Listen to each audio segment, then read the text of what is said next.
Rock Computer College. Define quality training in information technology.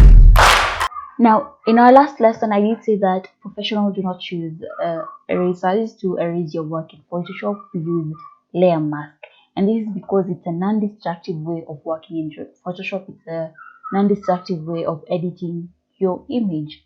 Now, layer masks are essentially a way of removing or erasing something from a document, but not permanently and not destructively.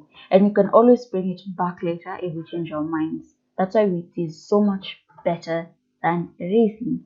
Now, to add a layer mask on your image, with that layer selected, you'll click on this icon over here, and this little white box will appear. Now, this is the layer mask.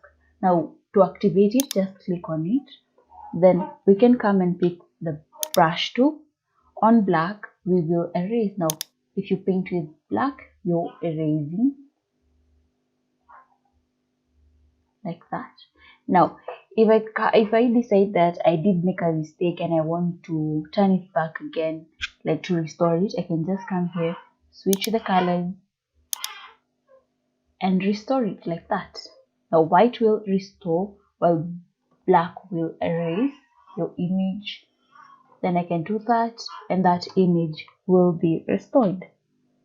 So it's a smart way to erase, and this is because when you close your file and open it again later on and then realize you erased something or mask something that you didn't want to mask, you can just use the white color to bring everything back and have your image back.